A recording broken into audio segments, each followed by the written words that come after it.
Rafael, how are you? I'm very good. Sorry for leaving. It's okay. Anyone else? Yeah. What phone do you have?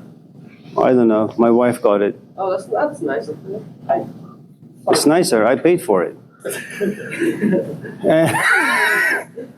Yeah. Will we do a question for higher points?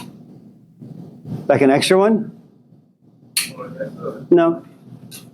what about that first week assignment? You didn't score on 4 points. Should we rewrite the question? Higher points? You don't need to. Just do a good job on the assignment.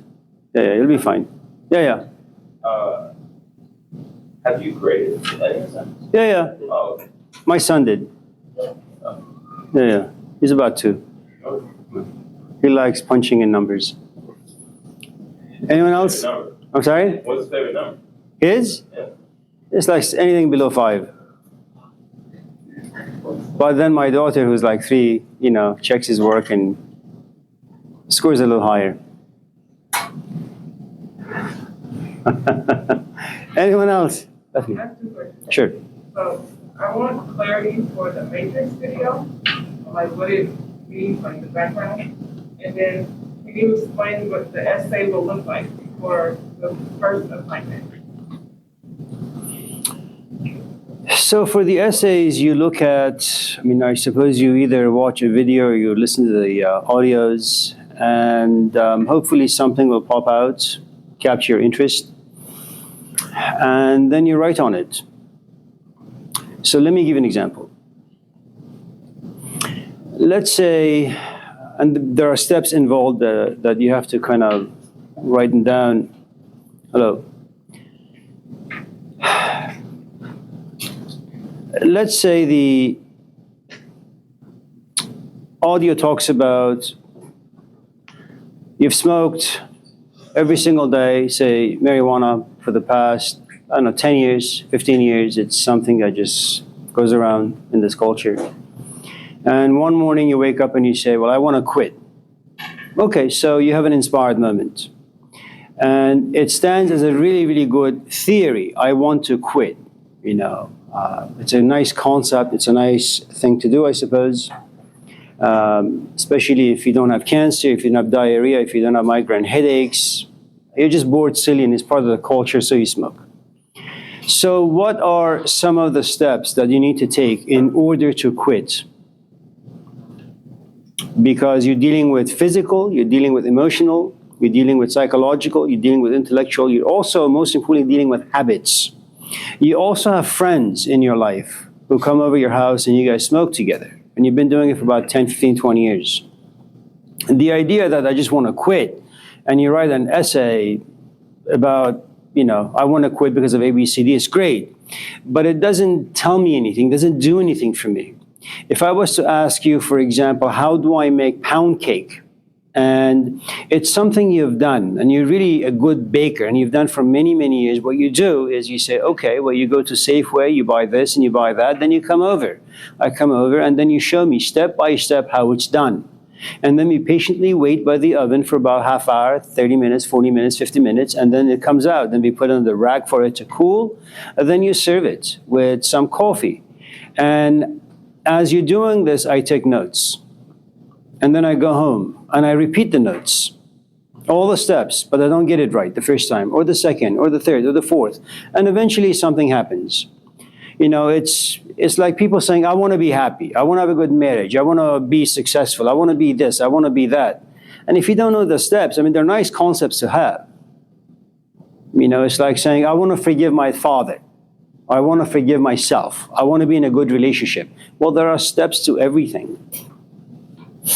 What you have in, say, Arab cultures, at least they used to, in African cultures, in Middle Eastern cultures, Near Eastern cultures, is that there are steps to everything.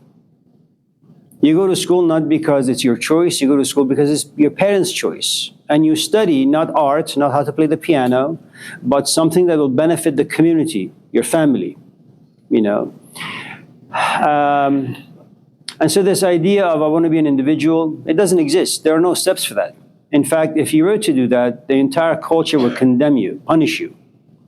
you know.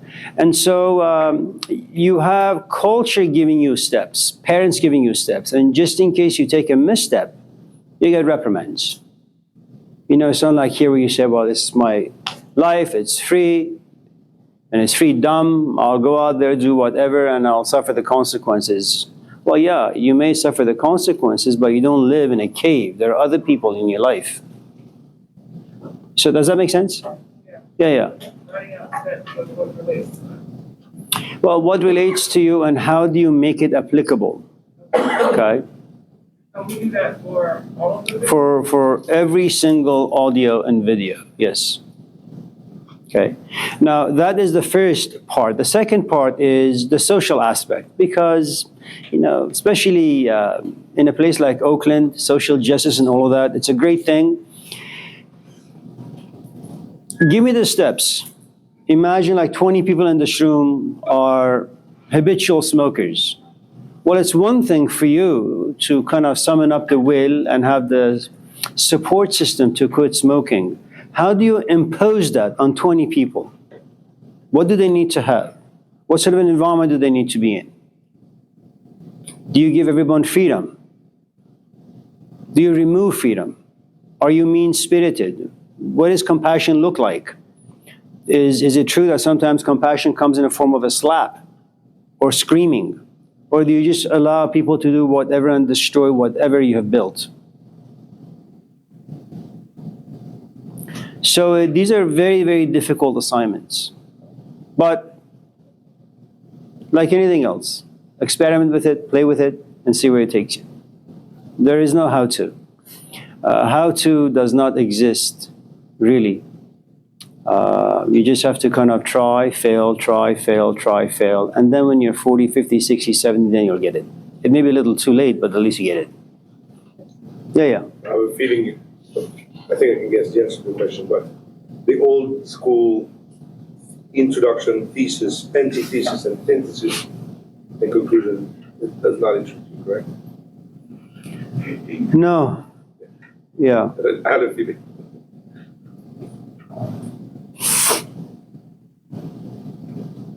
So like, introduce something, say the contrary, summarize. You know, I actually don't know how things work. Okay.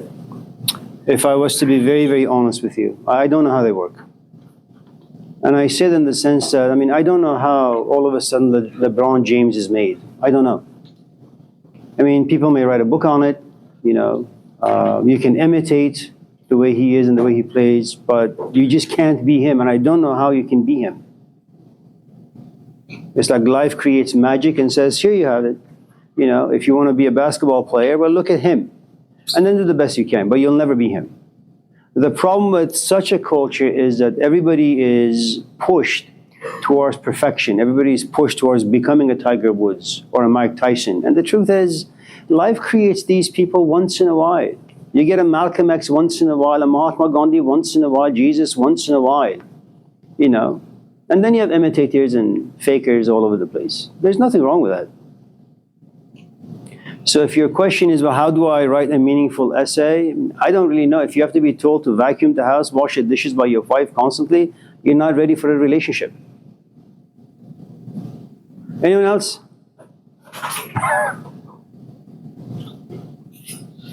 Yeah, I have one. Yeah. Oh, Matrix. Okay. Before we wrestle with the Matrix, do any of you have any other questions or comments before we?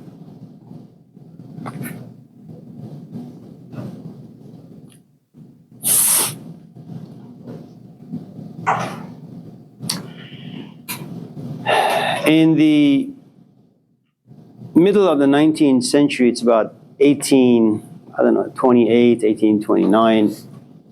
Hello.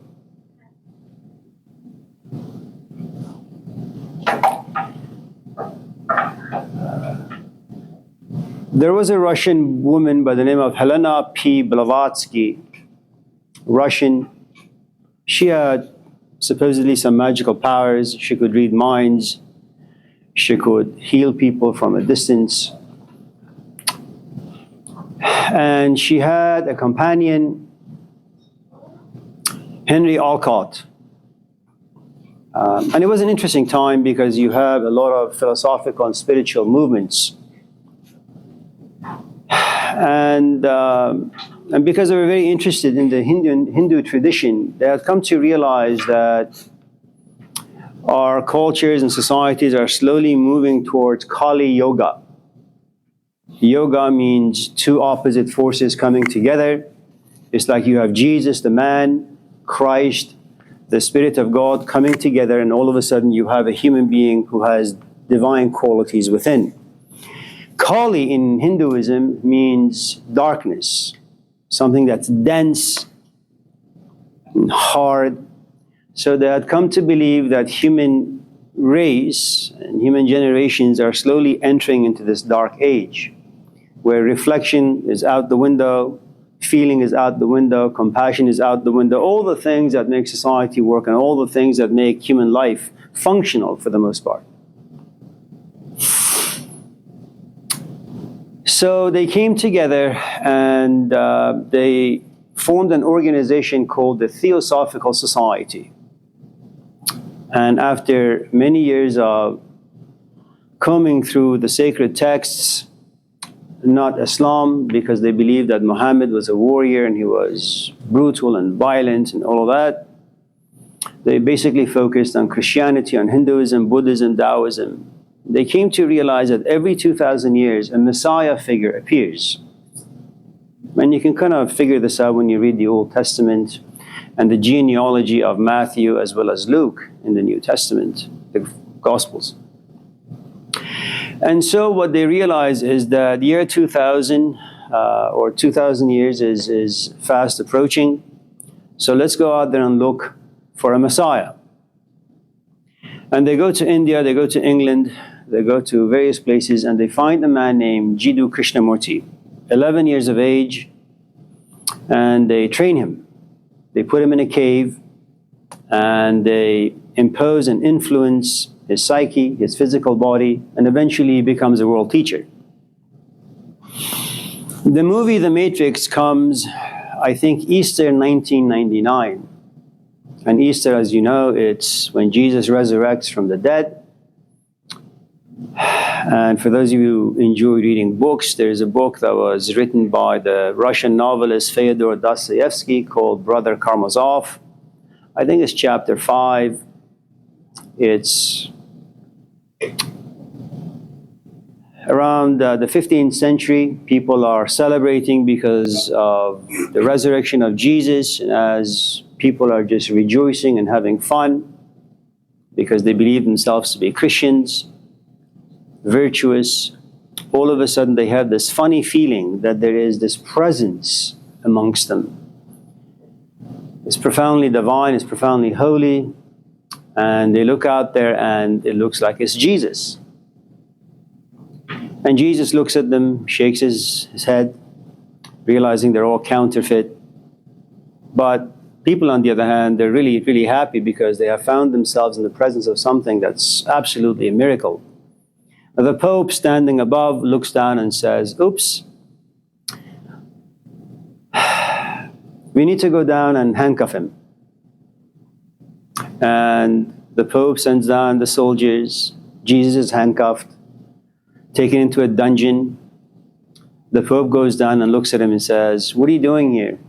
It has taken us 1,500 years to create Christian theology, to create various aspects of Christian doctrines.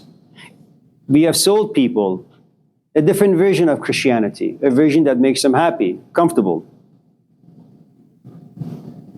We have turned their brains into mush, so they don't have to think and reflect. We have given them all the answers, and they have purchased our answers. That's why we are so powerful. Why do you want to come back and ruin what we have created? You know, Satan was wrong. I mean, right, and you were wrong. People are not just going to follow you because they love you. No one loves you. You asked too much. You forgot human nature. Human nature is lazy. Human nature is lustful. Human nature is greedy. And you come amongst people and you tell them to do something that goes against life. Walk away from your parents. He who sits next to me sits next to fire. Any of you in this class enjoy getting burnt? Any of you in this class enjoy going through a divorce? Walking away from your kids? Any of you in this class enjoy experiencing instability, confusion, dread, fear? Of course not.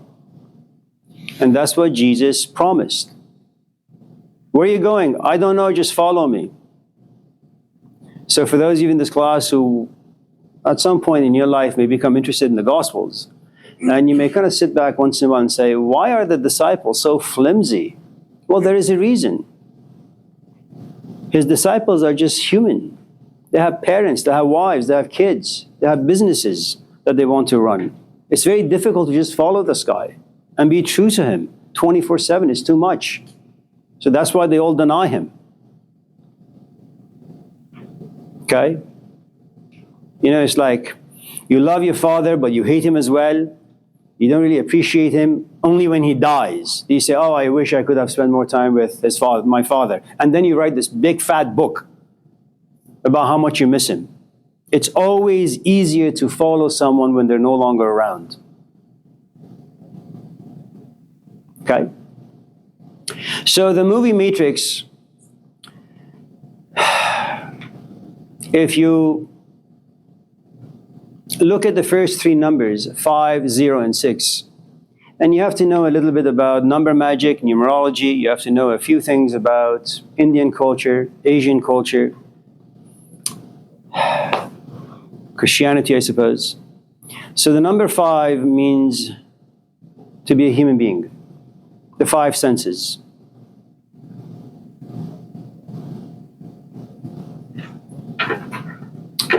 And our 5 senses really have only one function. Look out there, if there is anything that looks like fun, attractive, you pursue it. You become all meat and no spirit. That's what the senses are. And that's why we don't like depression.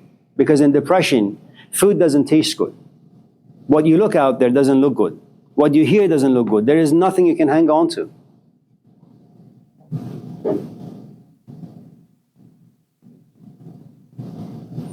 Okay? If you're depressed and you read books and the books give you answer, you're not yet depressed.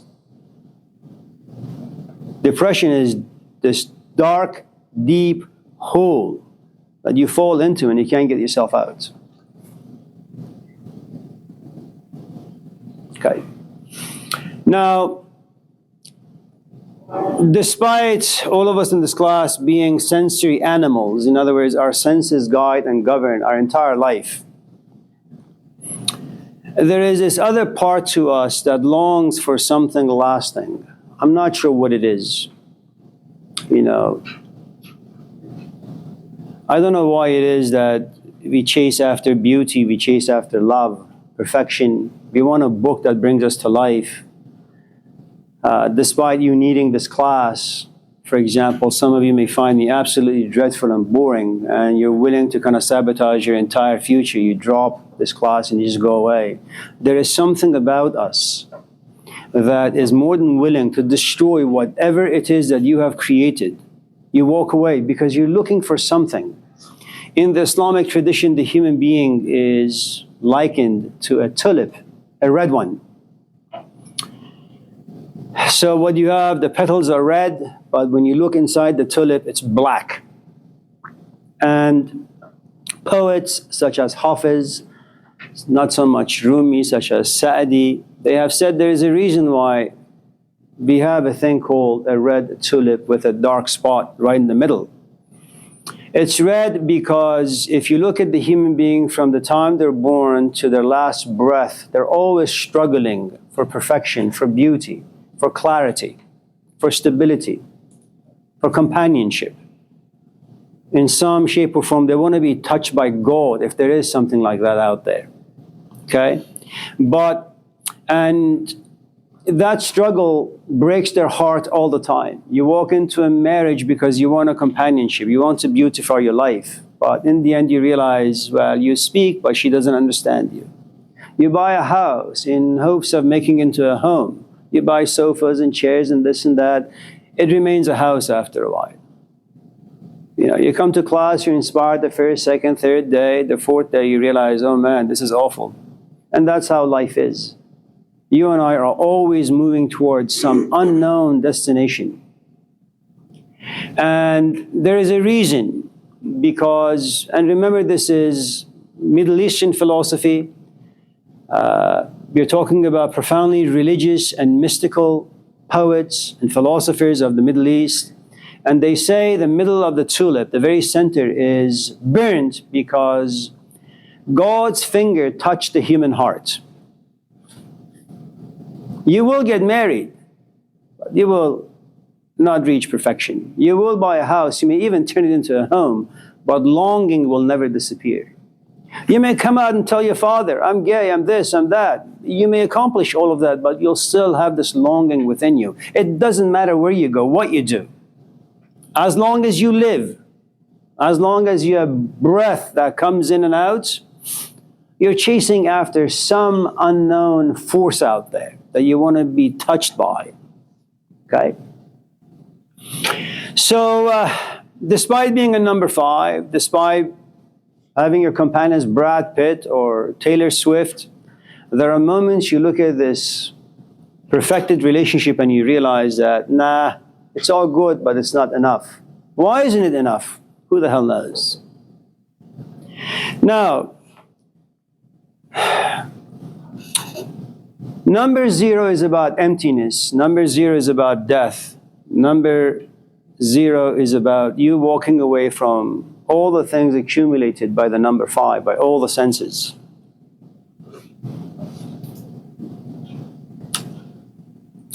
And the reason why you want to die to everything that you have read, everything you have experienced, everything you have memorized and memorialized, is because it's no longer providing you sufficient answers. Okay?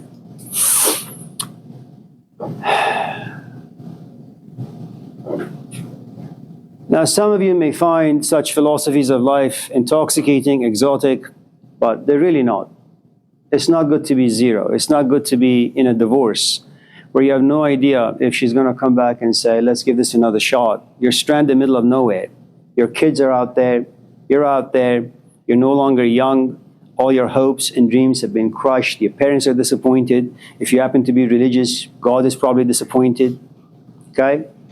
And though you may enjoy your solitude, individuality, freedom for a day or 2 or 3, the 4th day you realize you go inside your room and there is no one there.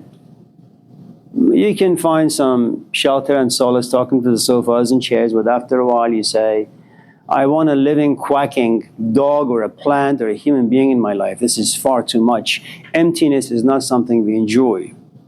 Okay? So for those of you in this class who may one day read the biography of Malcolm X, this is like the Bible. It's a hero's journey. It's far, far, far better than the Gospels. Far better. It tells you about a human being contaminated by society, by history, and how in prison they lose everything, and they happen to be just very lucky at the right moment. They run into someone who is able to transform their life. Not just a moment of inspiration, not just a moment of excitement. I'm talking about an overhaul. You know, like you bring a bulldozer, you demolish your house, you get rid of the slab, you create a form, pour some concrete, let it set, and you build the structure, bottom up. Brand new house.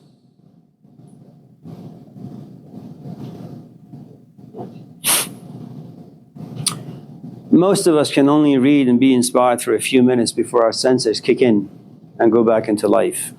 Okay. Number 6 is a number for perfection.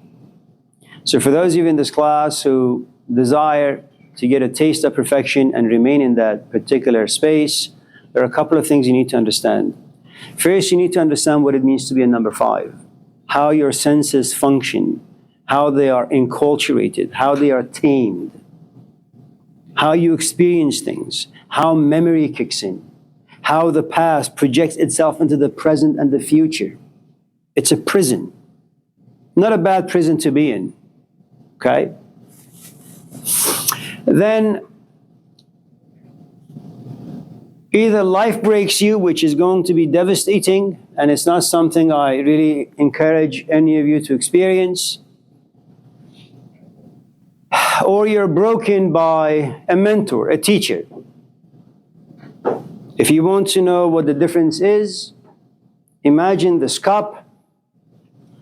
It slips through my fingers, it lands on the floor, and it breaks into 1,001 different pieces. It's very difficult to glue back together. Most often, you just get a dustpan and a broom and trash the entire thing. A mentor means looks at this cup and says, I don't like this handle. I'm going to grab my grinder and just get rid of it. A mentor breaks you. Knowing your capacity, knowing your culture, knowing your future, and of course, he has some experience, or she. And I usually say he because women are great students but never good teachers in the philosophical, spiritual traditions. Men are just no good at anything.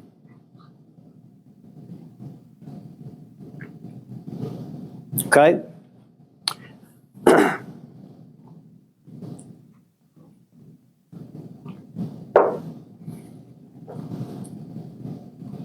Once you have figured out how the senses function and how the external world impacts us in all sorts of strange and devastating ways, if life breaks you, there is little hope, really.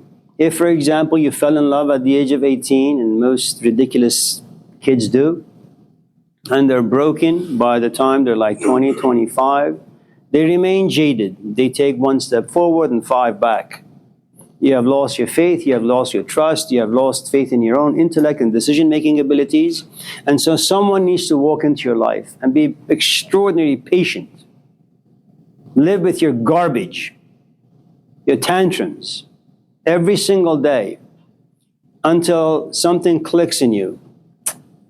Yeah, maybe he or she is not a bad person after all. I've tortured this poor chap for the past like 5 years. I think I can trust him. And then you open up just a crack.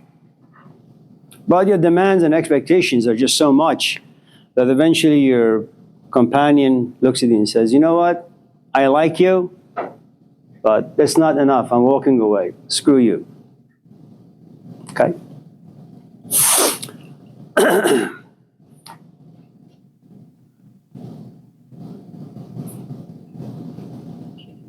Now, yeah, Maria. In that scenario that you just described, would that person then be your mentor, right? What person? The person who just dealt with your shit for 5 years and then dumped you. Isn't that a mentor? Well, it depends what you're looking for. Look, some guys can... There is this story in the dialogues of Plato. And Plato is this giant philosopher who had a teacher named Socrates. But we'll talk about that never. One morning, the students of Socrates knock on his door and say, Socrates, there is this guy who just came to town, and man, you need to look at his physical body. And now something about the Greeks. If you look at the history of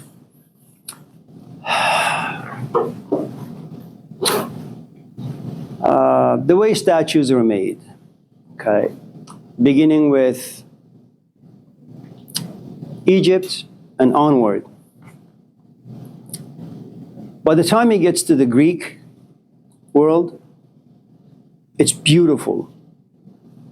High cheekbones, chiseled jaw, biceps, six-pack.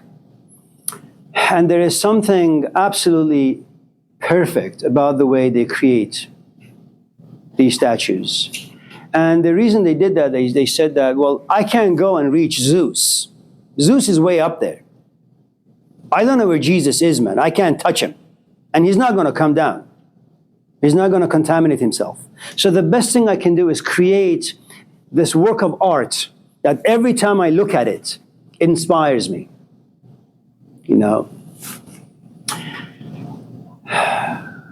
There is a guy, I think 19 or early 20th century, Auguste Comte.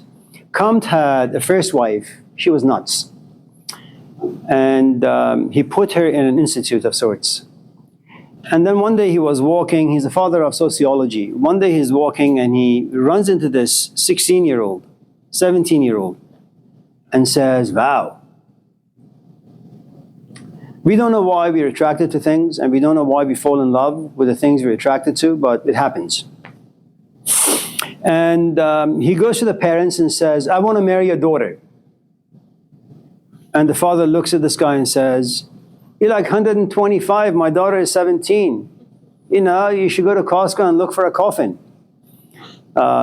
This week they're on sale, by the way.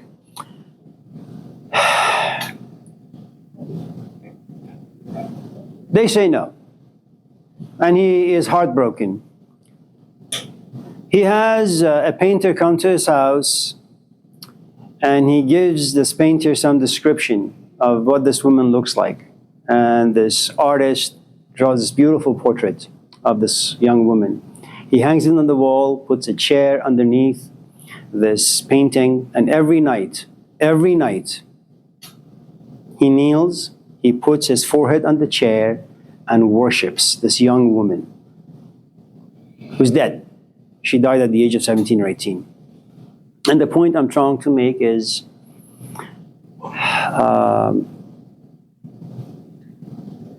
I'm not sure what point I was trying to make, but let me, I don't know. But when you talk about, when you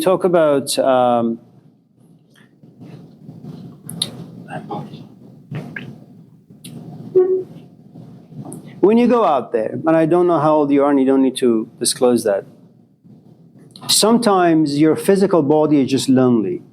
And what you desire, what you long for, is to lay next to someone. That is the stage you belong. And that's the stage of any 18, 19-year-old. They have little to no brain. They have little to no experience. And if they have any experience, it's unprocessed. You know, it's like a gulp of something stuck here. Okay? They're hemorrhaging, really. But nevertheless, 18-year-olds have these beautiful sensory organs. They look out there. And human relationships, you know how they are. You spend time with a dog, you get used to the dog. You spend time with a fish, you get used to a fish. In 2004, when I first came to Laney, one of my students at the end of the semester gave me a fish. So I took the fish home, you know. And I wake up in the morning and the fish is belly up, dead. I didn't know what the hell to do with the fish, so I just put it in the disposal, turned it on, and it was food for technology. But I felt bad. I felt bad that some women had given me this quacking fish, and in my hands, this fish died. I felt guilty. I went to therapy for years. The point I'm trying to make is spend time with anything. It'll grow on you. Okay? So what you have initially is you have someone, they go look at another human being, they're attracted, and eventually what happens? Well, passion ultimately needs some physical container. And sex is the ultimate container, okay? You have sex with someone a few times, and after 2-3 weeks, you realize you like them. In fact, you love them. What the hell do you know about them? Nothing. Do you have any brains to you? No. All you know is that, well, you know, they're okay. Fine. Okay. Now, that is where the stage you occupy. You just want someone physically there. Then, and again, no one knows the timetable for any of this and how people move from one stage to another. There comes a point where you say, I've gone out with enough people who are good looking, I've slept with them, and sex is really good, but it's not enough. I want to be touched emotionally. Now, that is a different stage you occupy. It's no longer the first. So even if you go out there and there's Brad Pitt, the first thing you say, okay, let me go have a chat with him, okay? Let me see what sort of conversation he can inspire. What do I feel when he talks? Does he have any maturity? How much does he drink? How much does he smoke? Does he have any brains, okay? This is no longer a stage of an 18-year-old, American 18-year-old. If you're in the Arab world, okay? If you're in some Near Eastern, Middle Eastern world, African world, where marriages are arranged, the story is very, very different because parents have a huge hand in how you ought to live your life. Here, anything goes. It sucks. Now, there comes a point where you realize, well, physically you've laid with people, emotionally you've laid with people, but that's not what you're looking for anymore. You want someone who thinks well. And someone who thinks well, has gone to school, saved some money, good to his or her parents, has a house or some place where there is some stability. You know, you don't go home, one day they're up, the other way, another day they're down. You want some stability. You've gone through this yo-yo syndrome for about 10, 15, 20 years, you're tired. Now remember, as you move up these stages, your circle grows smaller and smaller and smaller. There are lots of people who are physically good looking. There are just not very many people who are emotionally attractive. You can find maybe 20 people who are emotionally attractive, but people who actually think. I'm not talking about reacting to life events, actually sitting, reading something, observing something from your life, dissecting it open, being able to live with the emotions, okay? And then processing it. Now, let's say you like Noam Chomsky, or you like Jordan Peterson. For those of you who may not know, there is this great psychologist, American, Abraham Maslow, okay? Now, in fact, there is an audio of his life. It's called The Right to Be Human. For those of you who have Audible, or for those of you who can just download his book, or this particular book, read the story. It's beautiful. Now, this guy, and it's the 1960s, it's a really, really interesting time, especially for the Jewish community in New York. All that aside, despite all of his knowledge, despite all of his experiences, he was never able to forgive his mother. Never. In fact, when his mother died, he didn't attend the funeral. He said all sorts of nasty things about his mom. He had nothing positive to say. And the point I'm trying to make is you can know a lot of things, but you can't apply what you know.